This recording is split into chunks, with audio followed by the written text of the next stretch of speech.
नमस्कार students, tutorial एआईसीएस IP channel में आप सभी का स्वागत है। और इस वीडियो में मैं लेकर के आया हूं एक शानदार चीज आपके लिए, जो है क्वेश्चन पेपर मेरे प्री बोर्ड का। तो हमारे स्कूल में प्री बोर्ड स्टार्ट हो चुका है और उसका पेपर मैंने यहाँ पे कंडक्ट कर लिया है। तो ये पेपर मैं आपके लिए लेकर के आया हूँ आज। इसका सॉल्यूशन मैं आपको पूरा एक्सप्लेन करने वाला हूँ और क्या क्वेश्चन है, क्या ट्रिक्स मैंने डाले हैं कुछ क्वेश्चन में, जो जानबूझकर मैं हर पेपर में डालता हूँ। थोड़ा ना थोड़ा कुछ ऐसा जो आप वहां पे मजबूर हो जाए कि इसको आंसर आप लिखेंगे, लेकिन बिना सोचे आंसर आप लिखते हैं कभी कभी, और उसका भी जो है नुकसान आपको हो जाता है। तो इससे क्या है कि कंसेप्ट आपको क्लियर हो जाता है कि भी ऐसा भी हो सकता है। हालांकि बोर्ड में ऐसा नहीं आता है, पर मैं अपने स्टूडेंट को इस तरह से प्रिपेयर करना चाहता हूं कि वो वहां पे जा करके बोर्ड के एग्जाम जो होते हैं उस पेपर को एकदम इजी समझे। तो इसलिए मैं कुछ ट्रिक्स जानबूझ के ऐसे डालता हूं, जानबूझ के ऐसी चीजें करता हूं, तो जिससे स्टूडेंट्स को समझ में आता है कि हाँ, ये वाली चीज है, ये यहाँ पे ऐसे नहीं हो सकती। तो ऐसे भी कुछ चीजें आपने पाई होगी। सैंपल पेपर अगर आपने डाउनलोड किया है प्री बोर्ड का, तो अगर नहीं किया है तो आपको डिस्क्रिप्शन में लिंक मिल जाएगा। उसके साथ साथ मैं आज सॉल्यूशन भी आपको देने वाला हूँ। तो ये वीडियो पूरा देखिए और समझिए कि कैसे इस प्री बोर्ड पेपर को मैंने सेट किया है और क्या क्वेश्चन के क्या आंसर हो सकते हैं। उसके अलावा सबसे ज्यादा मैंने जो पेपर चेक किए हैं उसमें मुझे एक चीज मिली है, जो कॉमन स्टूडेंट्स ने मिस्टेक्स किए हैं, वो है 1 मार्क वाले क्वेश्चन में। जो सब्जेक्टिव टाइप क्वेश्चन है वो तो अच्छे से लिख लेता है स्टूडेंट्स और काफी बढ़िया उसमें उनका रिस्पॉन्स रहता है, लेकिन सबसे बड़ी दिक्कत होती है वो होते हैं 1 मार्क वाले क्वेश्चन में। अब 1 मार्क वाले क्वेश्चन में क्या होता है कि जैसे आप क्वेश्चन लिखते हैं तो क्वेश्चन लिखने के साथ साथ आपको ऑप्शंस अच्छे से पढ़ने हैं। यहाँ कोई जल्दबाजी आपको नहीं करनी है, शांति से आराम से पूरा क्वेश्चन पढ़िए, उसको समझिए। आपके पास 2 घंटे पूरे हैं। अगर आपको लगता है कि कुछ छूट सकता है तो पहले 2 मार्क वाले और 4 मार्क वाले क्वेश्चन अटेंड कर लीजिए और लास्ट में 1 मार्क वाले पोर्शन पे जाइए, क्योंकि अब जो सैंपल पेपर जो आया था उसी के हिसाब से मैंने पेपर सेट किया है और उसी के हिसाब से आपको पूरे क्वेश्चन मिलेंगे जो यूनिट वाइज है। तो यूनिट वाइज मैंने हर क्वेश्चन में जैसे उसमें डाला है सैंपल पेपर में, सेम मैंने इसमें कोशिश की है। तो आप जैसे डाउनलोड करेंगे आपको समझ में आ जाएगा। तो यहाँ पे क्या किया है बच्चों ने कि बच्चों ने एक छोटी सी मिस्टेक ये की है कि ऑप्शंस वो पढ़ते नहीं है प्रॉपरली। और ऑप्शन जो है कुछ कभी कभी आपको मिलेंगे कि 4 ऑप्शन सेम लग रहे हैं, उसमें से कौन सा करेक्ट आंसर हो सकता है, ताकि आप जब जनरली सॉल्यूशन देखते हैं तो उसमें सीधा आपको सॉल्यूशन दिख जाता है, आप टिक कर देते हैं। लेकिन जब सॉल्यूशन नहीं होता और सिर्फ क्वेश्चन होता है, कंप्यूटर आपके सामने नहीं होता, ताकि जब लिखते आप तो आपके सामने कंप्यूटर नहीं है, तो इसमें एग्जैक्टली कौन सा ऑप्शन था वो आप यहाँ पे समझ नहीं पाते हैं। तो यही एक थोड़ी सी दिक्कत यहाँ पे स्टूडेंट्स ने की है, कुछ मिस्टेक्स की है।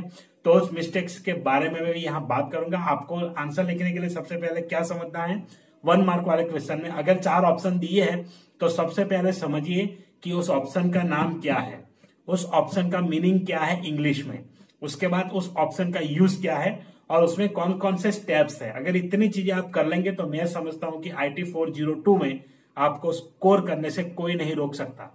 और जो मेरे स्टूडेंट है कुछ चीजें फॉलो करते हैं, उनको तुरंत समझ में आ जाता है और उन्होंने अच्छा परफॉर्म भी किया है। तो आज के इस क्वेश्चन पेपर में आपको ऐसी चीजें भी मैं बताऊंगा जहां जहां जो चीजें आएगी उसके हिसाब से। तो चलिए चलते हैं कंप्यूटर स्क्रीन पे और वहां पे मैं PDF शेयर करूंगा और उसके आंसर भी डिस्कस करते हैं। उससे पहले अगर आप मेरा वीडियो पहली बार देख रहे हैं, मेरे चैनल पे पहली बार आए हैं, तो चैनल को सब्सक्राइब जरूर कर दीजिए और बेल नोटिफिकेशन आइकन भी प्रेस कर लीजिए, ताकि ऐसे ही इंटरेस्टिंग वीडियो और धमाकेदार और शानदार वीडियो आपको इस चैनल पे मिलेंगे। तो आइए शुरू करते हैं। और इसके साथ साथ मैंने बोर्ड स्ट्रेटेजी भी बनाना शुरू किया है स्टूडेंट के हिसाब से, जो मेरे पास स्टूडेंट्स है उसके हिसाब से। अगर आपकी कोई स्पेसिफिक डिमांड है तो आप मुझे कमेंट करके बता सकते हैं, कमेंट सेक्शन में अपना कमेंट करिए, तो उसके रिलेटेड भी मैं आपको वीडियो दूंगा। और बहुत ही जल्द मेरे 1000 सब्सक्राइबर भी कंप्लीट होने वाले हैं। तो आपके लव और सपोर्ट के लिए मैं आपका बहुत ही तहे दिल से शुक्रिया अदा करता हूं और ऐसा ही प्यार देते रहिए, ऐसा ही सपोर्ट करते रहिए और हम आपके लिए कंटेंट लेके आते रहेंगे। तो चलिए चलते हैं कंप्यूटर स्क्रीन के ऊपर और मैं PDF शेयर करता हूं।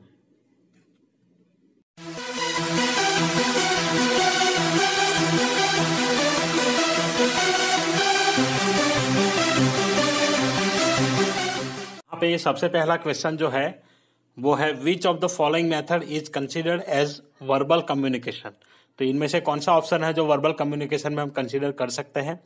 First is speech, second is eye contact, hand gestures and facial expressions. तो देखिए यहाँ पे वर्बल कम्युनिकेशन किसे कहते हैं वो समझना जरूरी है।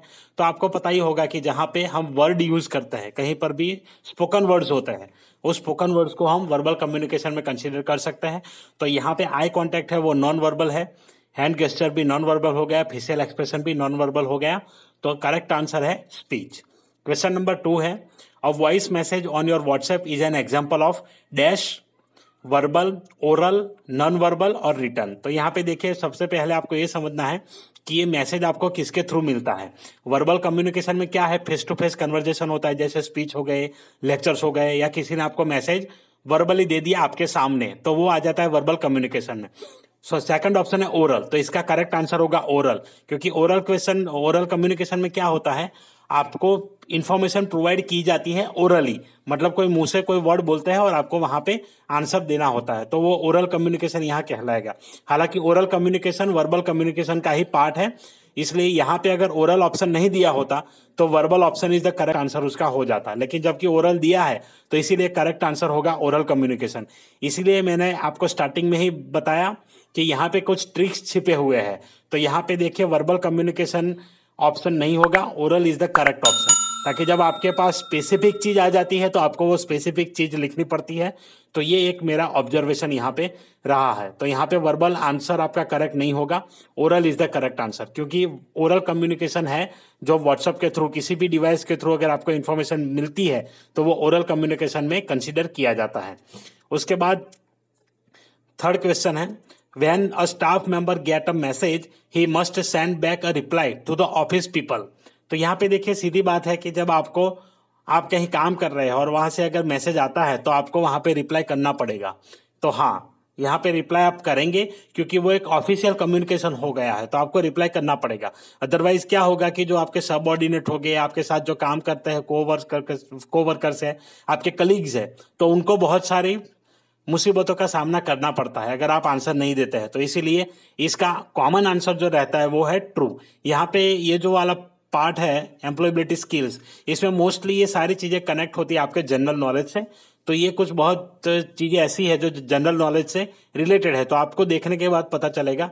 तो आप इसका आंसर सोच समझ के यहाँ पे लिखिए। The body language is also part of non verbal communication. Yes, आपकी बॉडी लैंग्वेज से भी पता चलता है कि जैसे आप जो रिएक्ट करते हैं, आपकी बॉडी जैसे रिस्पॉन्स देती है, उससे सामने वाले बंदे को पता चल जाता है कि बंदे का मूड कैसा है। कभी कभी हम जो बातें करनी होती है वो कभी नहीं कहते, इसका रीजन यही होता है। तो यहाँ पे ट्रू आएगा। 5 is a group of words that makes a complete sense is called dash. तो यहाँ पे group of words that make a complete sense, तो ये सिंपल एक डेफिनेशन है सेंटेंस का। तो यहाँ पे आंसर आएगा सेंटेंस। तो यहाँ पे ऑप्शन दिए हैं फ्रेजेस, सब्जेक्ट, सेंटेंसेस, प्रेडिकेट। तो यहाँ पे आंसर है सेंटेंस। उसके बाद चलिए क्वेश्चन 2 पे जाते हैं। इसका छठा क्वेश्चन यहाँ मिस हो गया है, देख लेते हैं इसे। A dash provides an interface between user, hardware and software. तो ये सीधा डेफिनेशन है ऑपरेटिंग सिस्टम का कि वही यूजर, हार्डवेयर और सॉफ्टवेयर के बीच में एक इंटरफेस प्रोवाइड करता है। अगर ऑपरेटिंग सिस्टम नहीं होता तो आप कंप्यूटर यूज नहीं कर पाते, हार्डवेयर सिर्फ हार्डवेयर डिब्बे रह जाते और जो सॉफ्टवेयर है वो सिर्फ सॉफ्टवेयर रह जाते। इसलिए ऑपरेटिंग सिस्टम है तो आप उसी ऑपरेटिंग सिस्टम के ऊपर कोई भी प्रोग्राम या ऐप चला सकते हैं। अब देखते हैं क्वेश्चन 2, ये भी है 1 मार्क क्वेश्चन। आपको अगर ये पूरा पैटर्न समझना है तो मैंने सैंपल पेपर का वीडियो ऑलरेडी अपलोड कर दिया है, वहां जाकर के आप समझ सकते हैं। यहाँ से मैं क्वेश्चन आंसर कंसीडर करूंगा। तो यहाँ पे फर्स्ट क्वेश्चन है सेकंड में, which of the following is an accessibility feature to assist people with vision impairment. तो यहाँ देखिए, जिनको मतलब विजन इम्पेयरमेंट, देखने में थोड़ी बहुत दिक्कत है, तो उनके लिए कौन सा ऑप्शन यहाँ पे दिया गया है। तो यहाँ पे फर्स्ट ऑप्शन है blink rate, width, high contrast और साउंड सेंट्री। तो यहाँ पे करेक्ट आंसर आएगा हाई कॉन्ट्रास्ट। तो हाई कॉन्ट्रास्ट ऑप्शन है जो विजन इम्पेयरमेंट, जिनको कम दिखता है या तो देखने में दिक्कत है, उनको थोड़े से कलर ऐसे हाईलाइट हो जाएंगे जिसके जरिए उनको पता चलेगा और अच्छे से देख पाएंगे। तो इसीलिए ये ऑप्शन यहाँ पे दिया गया है। बाकी आपको अगर पूरा कंसेप्ट समझना है तो मैंने वीडियो ऑलरेडी प्लेलिस्ट में डाल दिया है, वहां जाकर के आप समझ सकते हैं। Question 2, a dash accessibility feature assist people having difficulty using mouse. तो यहाँ पे माउस यूज करने में जिनको दिक्कत है उनके लिए कौन सा फीचर है। तो इनके लिए फीचर दिया गया है माउस की। कुछ स्टूडेंट्स ने यहाँ सीरियल की भी आंसर लिखा था, लेकिन सीरियल की उसका आंसर नहीं है। आप एक बार जो मैंने वीडियो दिया है और पीडीएफ दी है उस पर देखिए, क्या इसका करेक्ट आंसर रहता है?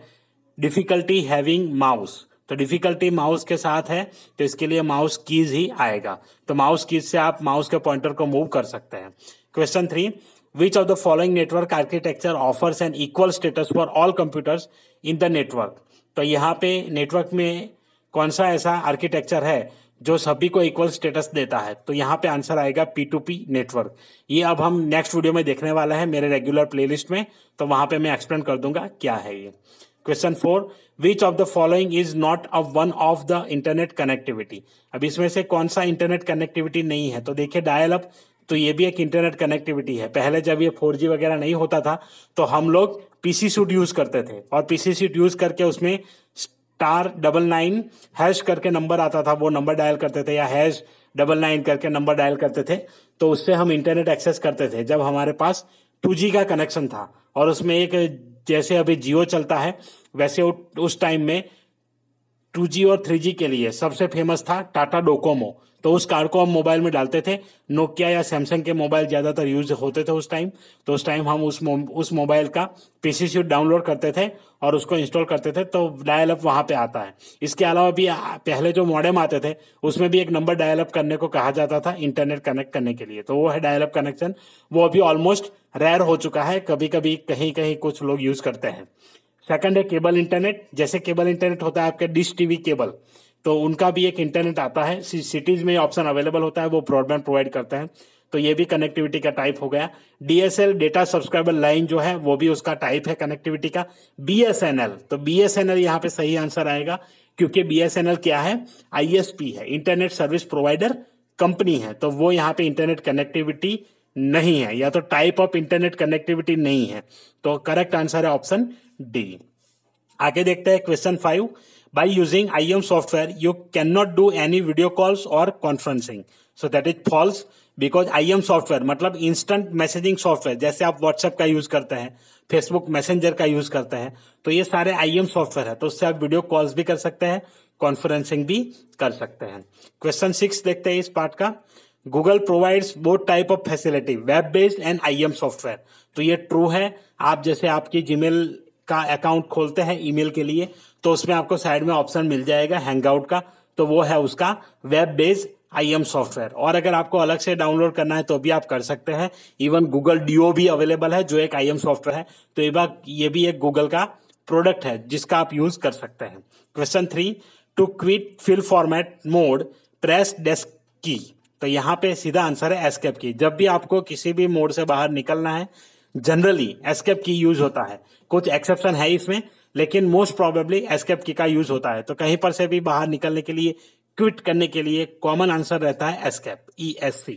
Question 2, which of the following option is not available in graphics mode in the picture tool bar? Picture tool bar में कौन सा मोड अवेलेबल नहीं है यहाँ पे? तो यहाँ पे आपको मिल जाएगा answer RGB। Question 3, which of the following increases the contrast of image inserted in the open office document? तो यहाँ पे कॉन्ट्रास्ट ऑफ द इमेज, उसको अगर इंक्रीज करना है तो कौन सा ऑप्शन यूज होगा? तो यहाँ पे sharpen is the correct answer. Invert क्या करता है? कुछ कलर को इन्वर्ट में दिखा देगा, जैसे जिसे हम बोलते हैं नेगेटिव इमेज जो होती है वो होता है इन्वर्ट। सोलराइजेशन में क्या होगा? सोलराइजेशन में कुछ थोड़ा सा और ऑप्शन है जो यूज होगा। मैंने इसका वीडियो अपलोड कर दिया, आप जाकर के देख लीजिए। इस वीडियो में मैं इसको एक्सप्लेन नहीं कर पाऊंगा, इसलिए आप जाकर देख ले कि क्या उसमें आता है। उसके बाद है option 4, all the templates saved in my templates. तो आप जैसे ही टेम्पलेट बनाएंगे वो by default my templates gallery में सेव होते हैं। उसके बाद question 5, you can not modify your document contents once the mail merge wizard has been started.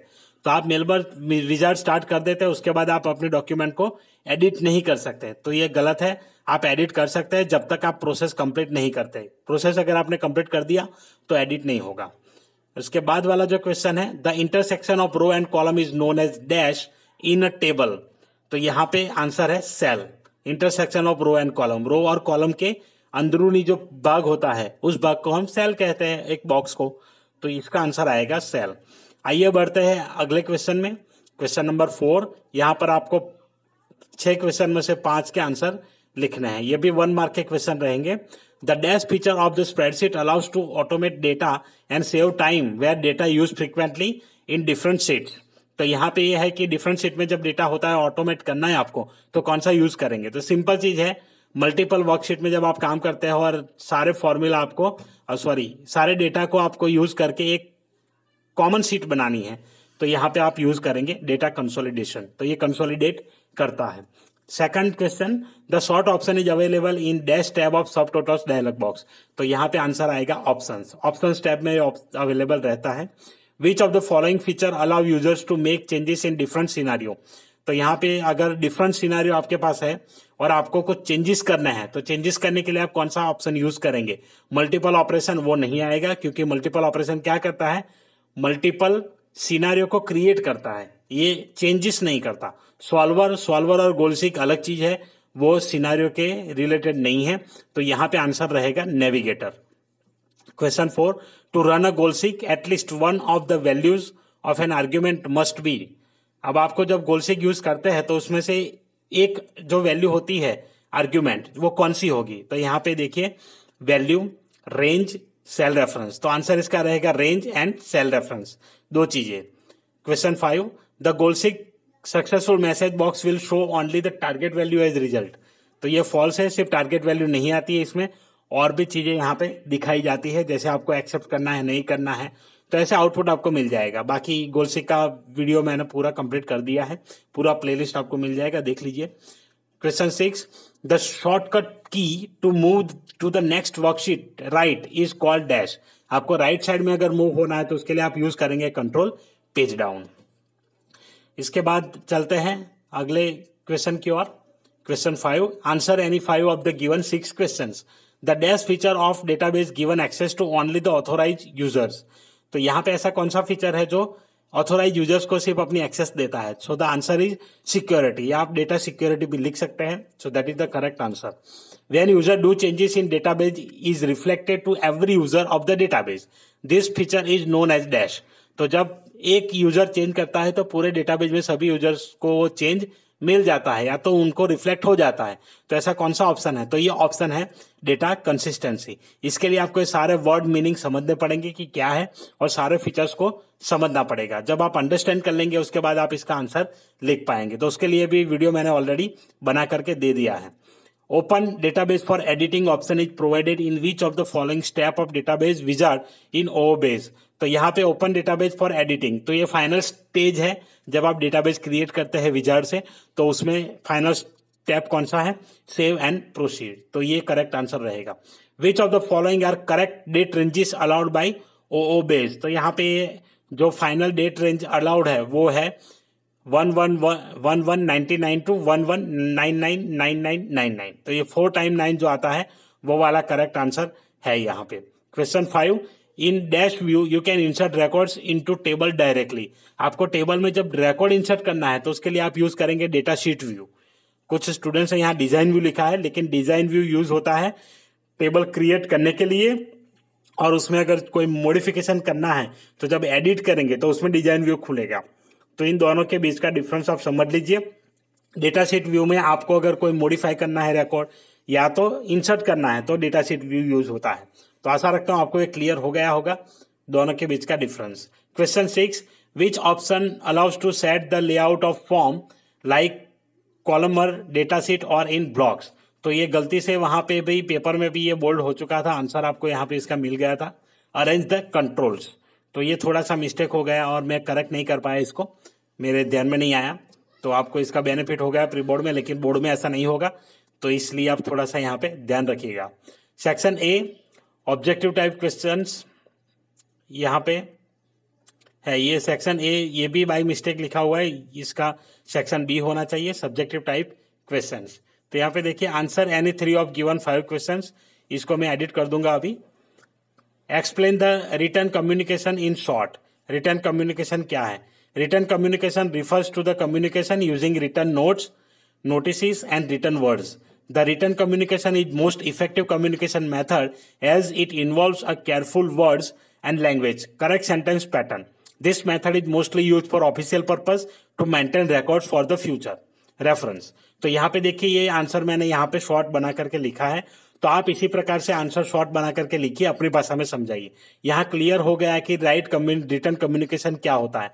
तो सबसे पहला पॉइंट मैंने लिखा है कि जहाँ पे हम कुछ नोट्स लिखते हैं, नोटिस भेजते हैं, या तो रिटर्न वर्ड के जरिए कुछ इंस्ट्रक्शन देते हैं, तो उसी को हम रिटर्न कम्युनिकेशन कहेंगे। और ये सबसे ज्यादा इफेक्टिव वे होता है। आपको कोई भी चीज कन्वे करनी है अपनी ऑफिस में, या तो अपने, जैसे आप स्कूल से भी बहुत सारे सर्कुलर स्कूल से भेजे जाते हैं, आपको मिलते हैं, तो वो भी एक क्या होता है, केयरफुल वर्ड्स। तो वहां पे लैंग्वेज, करेक्ट सेंटेंस पैटर्न और बहुत सारी चीजें देखी जाती हैं। और इस कम्युनिकेशन को मोस्टली ऑफिशियल पर्पज के लिए यूज किया जाता है, ताकि आप साइन करके उसको रिकॉर्ड में रख सके फ्यूचर रेफरेंस के लिए। तो ये इसका सबसे बढ़िया बेनिफिट है। तो ये हो गया आपका return communication. Question 7, what do you mean by entrepreneur? तो एंटरप्रेन्योर अपनी भाषा में आप लिख सकते हैं, मैंने यहाँ कुछ लिखने की कोशिश की है। An entrepreneur is an individual who starts और establishes a business or a venture that generates some value to the customer and earn profit as well, supplies the need of customers and works to fulfill customers' requirement. A good entrepreneur is always plays an important role in the community, region and state. तो यहाँ पे देखिए ये मैंने definition यहाँ लिख दिया है, आप अपने हिसाब से लिख सकते हैं आप एंटरप्रेन्योर को क्या समझते हैं। तो जो एक पर्सन होता है, एक बंदा होता है जो बिजनेस स्टार्ट करता है, और बिजनेस स्टार्ट करने के बाद क्या करेगा, कस्टमर को वैल्यू प्रोवाइड करता है, या तो कम्युनिटी या तो जो भी लोग होते हैं उनको कोई ना कोई वैल्यू प्रोवाइड करते हैं, ये किसी प्रोडक्ट के जरिए, किसी सर्विस के जरिए, तो उन्हें कहा जाता है एंटरप्रेन्योर। तो ये अपना बिजनेस स्टार्ट करते हैं और सप्लाई चेन को कंप्लीट करते हैं कस्टमर की फीडबैक के हिसाब से, कस्टमर की रिक्वायरमेंट के हिसाब से। तो ये हो गया एंटरप्रेन्योर का मीनिंग। आइए चलते हैं अगले क्वेश्चन में। अगला क्वेश्चन है, how goal setting is important for an essential factor for your personal grooming? तो यहाँ देखिए कि गोल से कैसे इंपॉर्टेंट रहेगा आपको पर्सनली ग्रूमिंग के लिए। अब ग्रूमिंग का मतलब क्या होता है, आपकी पर्सनालिटी। ग्रूमिंग का मतलब ये होता है कि जैसे जो दूल्हा सजाते हैं ना, वो तो दूल्हा क्यों सजाया जाता है, तो उसको ग्रूम मतलब उस दिन उसका मतलब कुछ स्पेशल दिन होता है। तो सेम चीज यहाँ पे अप्लाई होती है आपके पर्सनल ग्रूमिंग के लिए। गोल सेटिंग कैसे हेल्प करता है, तो देखिए मैंने यहाँ पे कुछ मेरे नॉलेज के हिसाब से लिखा है, आप अपने हिसाब से लिख सकते हैं। यहाँ पे कोई स्टैंडर्ड आंसर नहीं रहता, हाँ, लेकिन गोल सेटिंग कैसे हेल्प करेगा वो आपको लिखना है। तो यहाँ देखिए, goal setting playing an important role to for achieving something in life. It helps a person to how to move ahead in your life. You can not get what you want unless you know what you want. Setting goals and working towards achieving them boost your confidence in your ability and the competence. It is important to have goals in all aspects of life. तो यहाँ पे देखिए goal setting का मैंने कितना बढ़िया answer लिखा है। तो इसी प्रकार से आप लिख सकते हैं गोल सेटिंग के बारे में। और जैसे हम गुजराती है, तो गुजराती में हमारे यहाँ एक कहावत है, निशान चुक माफ नहीं माफ, ओके, निशान चुक माफ नहीं माफ नानू निशान। तो ऐसा एक कहावत है, मतलब कि आपने गोल सेट छोटा सा कर दिया और फिर आप अगर उसको कहेंगे कि मैंने अचीव कर लिया, तो उसका कोई मीनिंग नहीं बनता। ओके, तो यहाँ पे आपको बड़ा गोल सेट करना है और उसके हिसाब से अपने लाइफ को आगे बढ़ाना है। तो जैसे आप यहाँ पे करेंगे तो यहाँ पे आपको उसकी एबिलिटी पता चलेगी और आपके अंदर कॉन्फिडेंस अपने आप बढ़ेगा और आप कुछ आगे कर पाएंगे। और जैसे ही गोल सेट करते हैं, उसको अचीव करते हैं, तो बहुत बड़ी खुशी मिलती है और आपकी लाइफ हैप्पी और हेल्थी लाइफ बन जाएगी। तो ये है गोल सेटिंग। उसके बाद है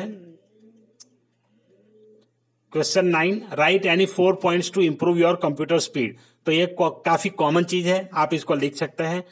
कोई भी 4 स्टेप आपको लिखना है, मैंने यहाँ लिखा है, use some cleaning software like C cleaner and clear cache memory and other unwanted memory. ये आपको अगर आप एंटीवायरस यूज करते हैं तो वो भी प्रोवाइड करता है, उससे भी आप कर सकते हैं। Perform defragmentation regularly.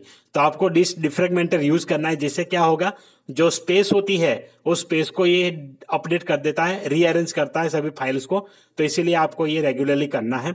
Remove some software from the startup folder. तो जो स्टार्टअप फोल्डर होता है वहां पे स्टार्टअप में ऐसे अनवांटेड बहुत सारी ऐप या तो सॉफ्टवेयर रन हो जाता है जब आप विंडोज स्टार्ट करते हैं। तो उसमें से अनवांटेड जो है आप रेगुलरली यूज नहीं करते, जिसकी जरूरत नहीं है स्टार्टअप में, उसको हटा दीजिए, रिमूव कर दीजिए। Uninstall unnecessary software from the computer. कभी आप जैसे कोई डाउनलोड करते हैं तो कभी कभी कोई सॉफ्टवेयर डाउनलोड हो जाते हैं, या ऐसे सॉफ्टवेयर है जो आप अभी यूज नहीं करते, उसे अनइंस्टॉल कर दीजिए। तो इसी प्रकार से आप 4 स्टेप्स है, या तो 4 कोई भी टिप्स आप लिखना चाहे लिख सकते हैं कंप्यूटर स्पीड को इंप्रूव करने के लिए।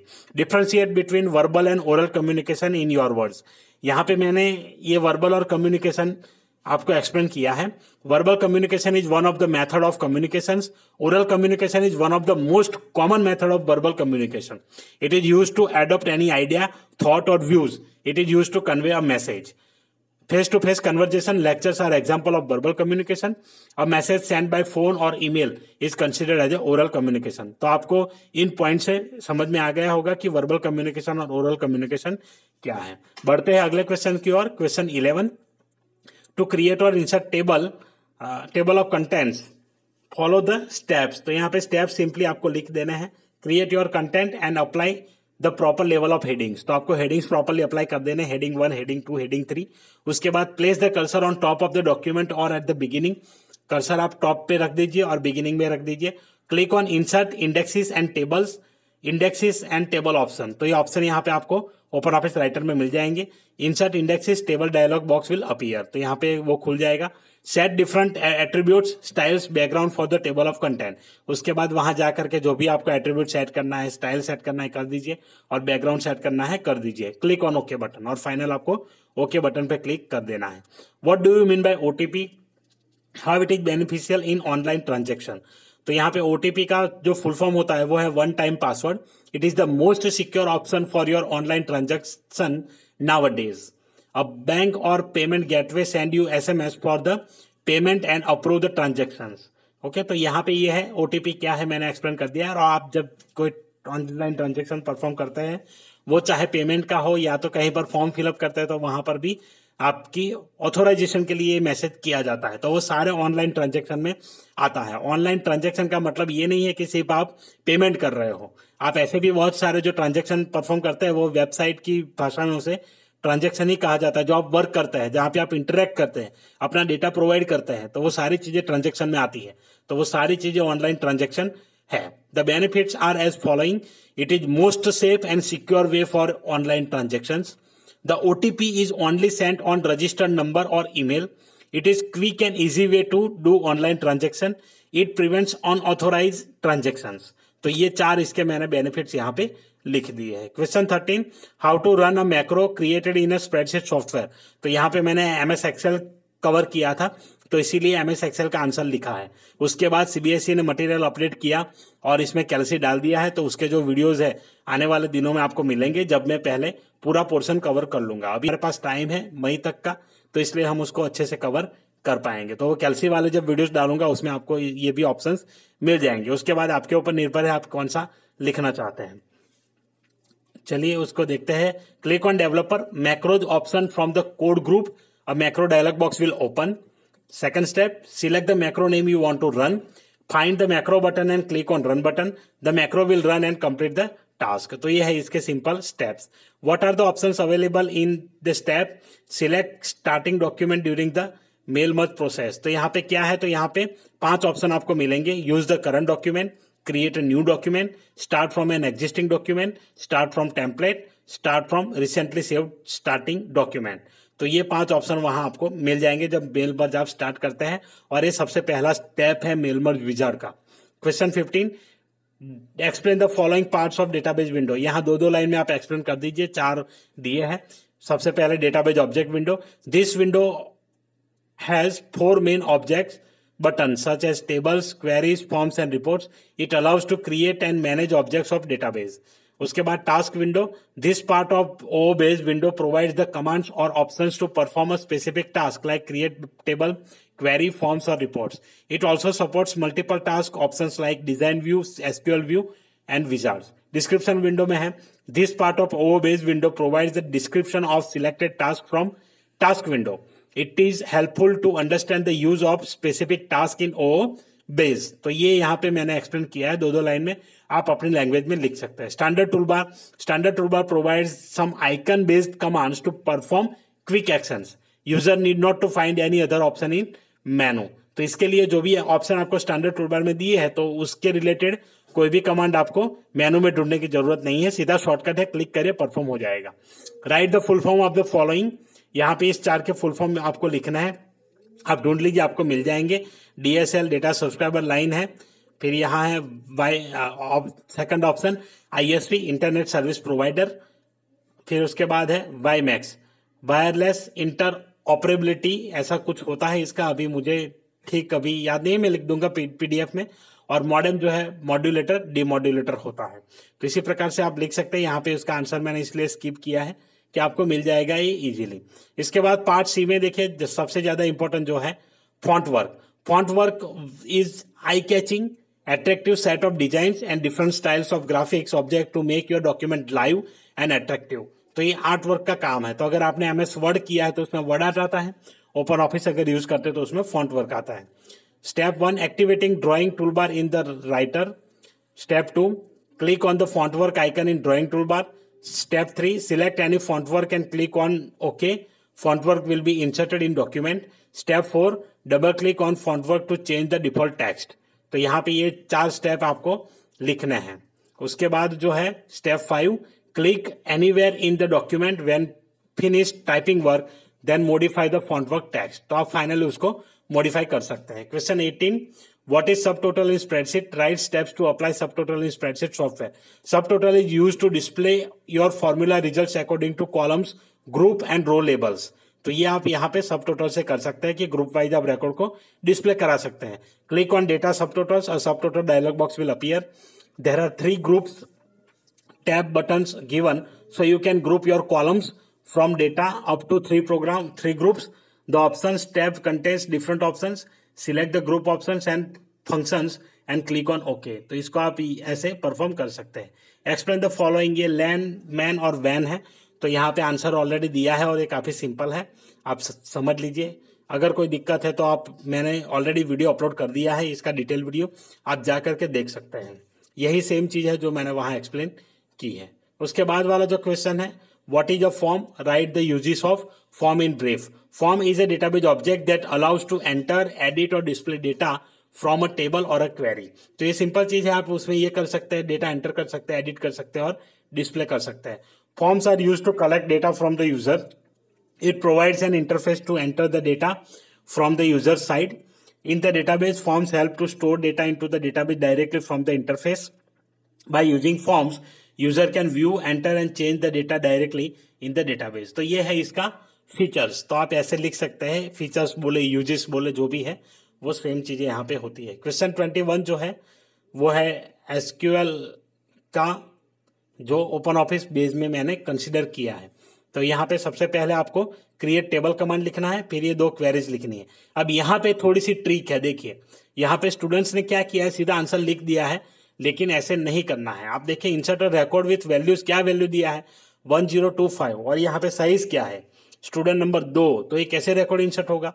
तो यहाँ पे फिर भी स्टूडेंट्स ने 1025 ही लिख दिया है और कर दिया। तो यहाँ पे आपको स्पेसिफिक लिखना है कि ऐसे यूजर नहीं कर सकते। आप अगर ऐसे प्रोफेशनली कहीं काम करेंगे, ऐसा कोई प्रॉब्लम आया तो आप क्या ऐसे डायरेक्ट कर सकते हैं? नहीं कर सकते। तो इसीलिए आपको उसका नॉलेज होना चाहिए। तो यहाँ से मैंने थोड़ा ट्रिक यूज किया और ये वाला कंटेंट आपको दिया है। और ये देखिए थर्ड वैल्यू में क्या लिखा है, सिंगल कोट डाल करके ऐसे नंबर दे दिए। यहाँ पर भी रोल नंबर 3 ही है, तो ये 5 डिजिट वाला कैसे एक्सेप्ट करेगा? तो ये एक थोड़ी सी ट्रिक इसमें छिपी थी, स्टूडेंट्स ने लिख दिया है। हालांकि मैंने मार्क्स डिडक्ट नहीं किए थे उनके, लेकिन अगली बार आपको थोड़ा सा समझना है और ध्यान में रखना है कि इसमें भी ट्रिक छिपी हुई होती है। तो ऐसे आप कर सकते हैं। ऐसा मैंने एक क्वेश्चन देखा था किसी कोई पेपर में, इसलिए मेरे भी दिमाग में ख्याल आया है कि ऐसा हम करते हैं। चलिए देखते हैं कि स्टूडेंट्स कितना समझ पाते हैं क्वेश्चन को। तो यहाँ पे आपकी अंडरस्टैंडिंग का हमें पता चल जाता है कि आप कितना अंडरस्टैंड कर पाए हैं। या तो फिर आप डायरेक्टली ही सीधा जो भी वैल्यूज है उसको कॉपी कर लेते हैं, कमांड आपने रट्टा मार दिया और सीधा लिख देते हैं। इसका मतलब यही है, ऐसा नहीं करना है। Use your sense and I can say that आप ये कर सकते हैं यहाँ पे कि समझिए, उसको अच्छे से एक्सप्लेन करिए, उसके बाद लिखिए आंसर। सेकंड क्वेरी है डिस्प्ले ऑल द रिकॉर्ड्स। तो यहाँ पे देख लेते हैं। देखिए क्रिएट टेबल, तो आपको सिंपल क्रिएट टेबल, मार्कशीट और ये जो कॉलम नेम है डबल कोट में जाता है। फिर यहाँ पे जो शॉर्ट के लिए टाइनी इंटीजर यूज करते हैं, name, varchar 15, roll number tiny integer, percentage decimal. और यहाँ पे एक थोड़ी सी ट्रिक है, देखिए 52 और यहाँ 32। ऐसा क्यों किया? अगर आप 32 करेंगे तो टोटल नंबर 3 डिजिट का ही एक्सेप्ट होगा, इंक्लूडिंग डेसिमल प्लेसेस, ये ध्यान रखिए। तो जबकि डेसिमल आता है और आपको अगर 3 डिजिट एक्सेप्ट करवाने हैं, उसके बाद 2 डिजिट एक्सेप्ट करवाने हैं, तो यहाँ पे आपको 52 लिखना पड़ेगा। तो ये भी थोड़ा सा आप मिस्टेक कर सकते हैं और कुछ स्टूडेंट्स ने किए हैं। तो इसलिए यहाँ पर भी देखिए, जब आप डेसिमल नंबर यूज करेंगे तो यहाँ पे फुल लेंथ जो होगी वो पहले लिखिए, उसके बाद डेसिमल प्लेसेस लिखिए। तो ये आपको यहाँ पे थोड़ा सा ध्यान रखना है। अदरवाइज जब आप वैल्यू इंसर्ट करेंगे तो टू लार्ज वाली एरर आ सकती है कि वैल्यू आपने बहुत बड़ी डाल दी, जो कि आपने जब डिजाइन किया टेबल उसमें कुछ और था। तो यहाँ पे मैंने एक्सप्लेन भी किया है इस क्वेरी को कि देखिए, record can not be inserted as the given table structure because student number column having length of only 2 and roll number column having length of 3। So by modifying this records I have written this queries. तो आप ऐसे लिखिए कि मैंने इसको modify किया है और तब ये वैल्यू जाके इंसर्ट हुई है। डायरेक्टली यहाँ पे जो वैल्यू दिया है सेम उसको कॉपी नहीं कर देना है। तो यहाँ पे कभी कभी ट्रिक मैं अपने पेपर में यूज करता हूँ, हालांकि सीबीएसई में ऐसा नहीं आएगा, लेकिन आपको अच्छे से समझ में आए तो इसीलिए, क्योंकि जब आप ये करेंगे ना तो आपको तुरंत अब ये कमांड अपने दिमाग में बैठ जाएगा कि हाँ, ये वाली मिस्टेक्स अगर होगी, ऐसा कुछ होता है तो हम क्या करेंगे। तो इसीलिए यहाँ पे आपको एग्जैक्टली अब दिमाग में बैठ जाएगा कि इंसर्ट इनटू डबल कोट में टेबल नेम वैल्यूज, फिर जो वैल्यूज है वो टेबल के स्ट्रक्चर के हिसाब से होनी चाहिए। और second query, select star from marksheet where percentage greater than 95 और select star from marksheet order by percentage DESC। तो यहाँ पे पेपर अपना कंप्लीट हो चुका है, मैंने सॉल्यूशन दे दिया है।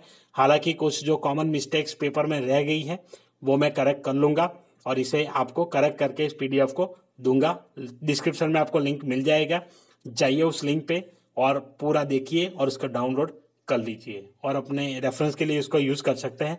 ऐसा ही अगला पेपर मैं लेकर के आऊंगा बहुत जल्द और ऐसे प्रैक्टिस पेपर अब आपको मिलते रहेंगे। तो मिलते हैं अगले वीडियो में, तब तक के लिए कीप वॉचिंग, कीप लर्निंग।